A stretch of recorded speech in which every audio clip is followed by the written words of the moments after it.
re-explore the whole question of Egypt and the whole question of the movement of the races, and how did that pyramid get there? You know, how did the civilization, how did it actually get started, and who was the people who started it? And then we have all of the other lie mechanisms, of course, which you have to negotiate and plow through. There's a whole cult since the 1970s, funded by the United Nations, of the Afrocentrists who try to convince the world, and have done a pretty good job doing that, of that, you know, it was the Africans who created the Nile civilizations. And there's no real hard evidence for that, but yet that was picked up by the media and by the Smithsonian and the National Geographic and all of these other orgs, which are highly suspect. Yeah. And they push this for all they're worth, and it's not sustainable. But Correct. At the same time, you're stuck with having to then rebut it, and these latest discoveries do rebut it. Even the discoveries of Sigmund Freud at the turn of the century rebutted it. But, you know, they don't care. The establishment doesn't care what facts are. They're going to hit you with whatever media spin that turns the whole of reality upside down. And my job then starts in the 90s, start focusing on this level of disinformation, and through deconstructing the disinformation, plowing through the welter of lies that have been disseminated about Egypt, about Ireland, about the age of catastrophe, and about so many other things in this life. What we commonly know and understand about Giza and Egypt and Egyptian civilization is, I hate to use the term, but it's essentially a lie. What other word would you use? It's a lie, and there are people promulgating this lie who know damn well that it's not true. But they've got money, they've got ego invested. You know, it's a big tourism industry, and we don't want to slight the black races of Africa, but unfortunately, the DNA is not to be argued with. He's not of African heritage. It's clear he's of European ancestry, and it's clear that this man is Northern European. Most people would think, well, we'll see another Barack Obama or something like that. No. And Obama trying to claim ancient Egyptian heritage amuses me to no end.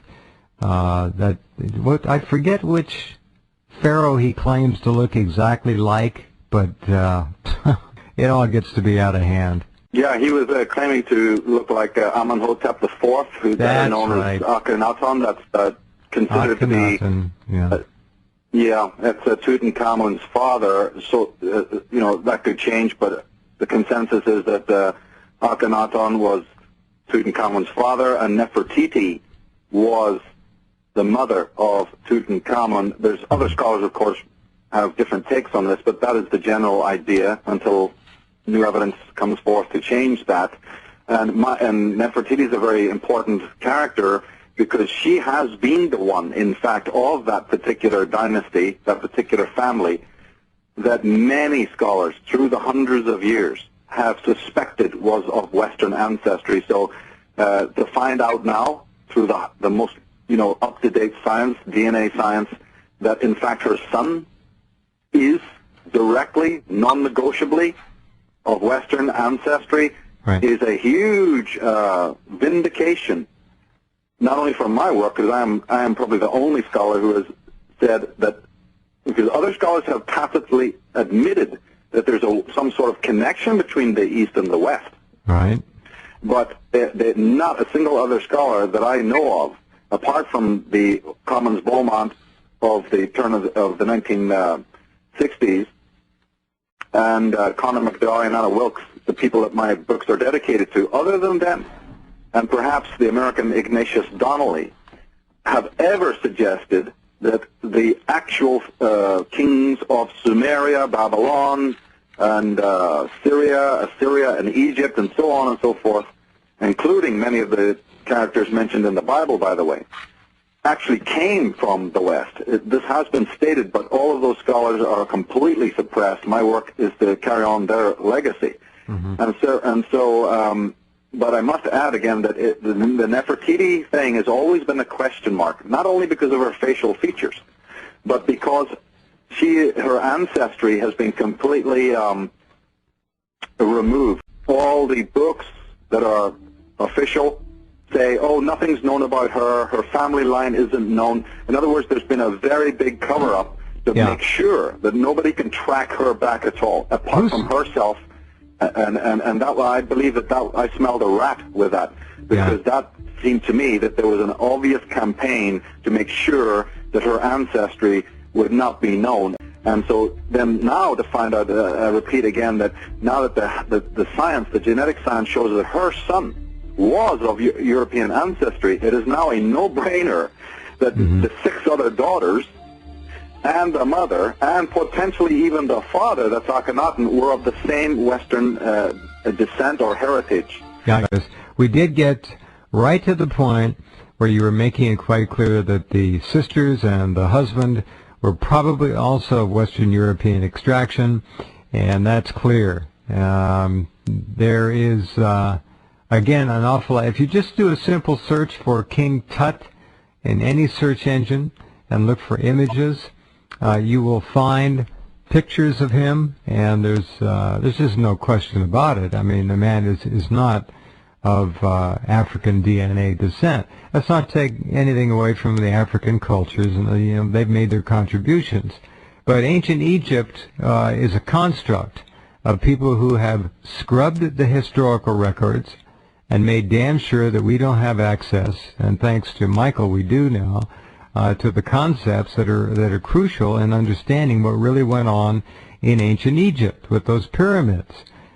So who is behind the confiscation, as it were, of the data and literature that pointed to Western European or Gaelic heritage, at least in terms of that particular dynastic family? Oh, it's that particular family's history has been skewed beyond all recognition. The main perpetrators are the British Crown and also their cousins in Germany, the Bavarian government, the Bavarian royals. Anyone who's had any kind of occupation, this probably even goes for Napoleon and his gang, but much less them than the British government, who even worked through the Islamic, because remember, everyone knows or should know, it's a general known fact that the desecration that took place to the actual temples and statuary of Egypt was done by the Arabs, the later Arabs, who didn't want this pagan, didn't want these pagan civilizations to be known, and went around and defaced and so on and so forth. But I think the true story there is, again, that these people were often funded to do this. There was a campaign. This is picked up in the book by Gerald O'Farrell called The Tutankhamun Deception, which is a very important book. Sounds like a great read. Certainly the British government. Yeah, that sounds like a good book. Yes, it is. And the Vatican is also involved because, of course, who was it who colonized Ireland and made sure that the original pagan indigenous culture there was suppressed beyond all control? Originally, it was the Merovingian dynasty, the Templars of Burgundy in France, who came over, and they're known in the Irish context as the Chaldeans. These are early Christian monks. But their history I've gone into, it's very interesting. They were responsible for suppressing the Druidic culture. As I was saying just before the break, the Irish annals and legends speak about the daughter of Akhenaten, Lorraine Evans, in a book called The Kingdom of the Ark, is a very top-level archaeologist who specializes in digging up Egyptian relics in England, in Britain. Her book is full of examples of this. Egyptian beads, Egyptian torques, bracelets, jewelry, even boats have been discovered. Then you have the great scholar L.A. Waddell, again, of the turn of the century, 19th century, highly suppressed author, a genius linguist. He was a contemporary of Schielman, the man who discovered Troy. These men were contemporaries. They were some of the first scholars in history to even see, let alone decode and interpret Sumerian script. So great giants of the world that have been completely forgotten because of what they discovered. And while L.A. Waddell, one of his greatest discoveries, which is pertinent to what we're talking about, was that he discovered the grave of the first king of the first dynasty of Egypt is in Northern Ireland. King Menes is buried in Northern Ireland. What's he doing there? Why did he go there? the gods Ra, the gods Osiris, the god Horus, all are later descendants of Nordic and British or Irish, if you're using the pure sense. I don't just mean Ireland when I say Ireland. I mean the Druids, the Arya, the High Arya who had colleges throughout the world. Well, those colleges, as the Irish annals and the ancient legends of Ireland confirm, were all over the world, right down into Egypt.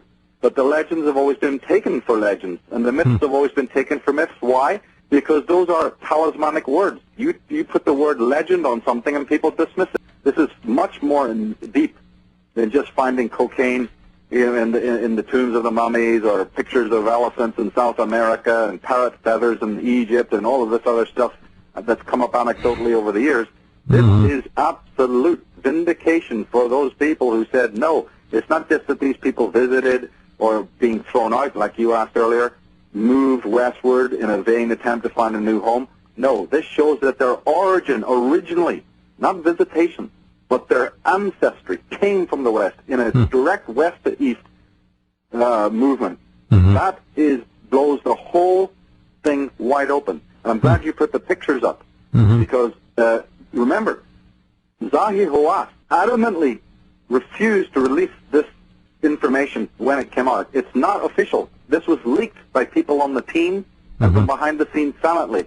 The head men adamantly said, it's in the report, I have it. It says, I will not release it. They were so frightened of what this means for the Afrocentrists and all of the other bogus stuff that's come out from the universities, and what the people will realize when they find that this there's no merit in it. So there's a complete clamp down. Yeah, those I got it. That you're putting up in the article is completely leaked. Wow. What does that tell you? Yeah, it tells me time. And don't forget that there's an entire tie-in here to the Bible through what is known as the Hyksos people, who have been this group of kings, a dynasty in Egypt that has always had a question mark over it as to who they were, and more importantly, where they came from. And the great scholar Ralph Ellis has proven, he was not the first one, there's been many at the turn of the century, like Sigmund Freud and others, who showed that there was a connection between the Hyksos dynasty and the Israelites. The people put before us in the Bible as the Judites and Israelites. People go back to you and I, our previous interview on this, we talked about that. And so there's a biblical tie-in as well. Now, the interesting thing to just put the cap on the idea of the Afrocentrists, I have to say this, as I say, we're not bashing African people, but we are trying to be as factual as we can be. If they were, in fact, the originators of the scintillating empire and civilization of the Nile, how come in Africa they never have then duplicated it and built another civilization, or even a quarter of it or a third of it, to show that Africans could have built a civilization, comparable to the Nile? If that hasn't happened, how dare the Smithsonian and other groups come and tell us that it was people out there that made it? It's a completely hideous travesty of the truth. But they will literally pull out any, chimera to hand you, because they'll do anything to cover up the connections between the East and the West and the true story of these migrations and what the old Irish annals that I read mention. They will do anything to have you go and read them. Our history, as we are taught it, as it is brought down generation through generation here in the West, is I guess it's still being tweaked and corrupted, every 20, 30 years, or even more often than that. A sentence here, an inflection there, in the printed text, so to speak, and you've got a different view. I mean, it must be amazing to go back and do what you do to find out what really happened. It must be also very discouraging at times. Well, see, I've had my own little solar celebration, because this information came out, the summer solstice, the July. So I had my own little 4th of July, raise a glass to the sun.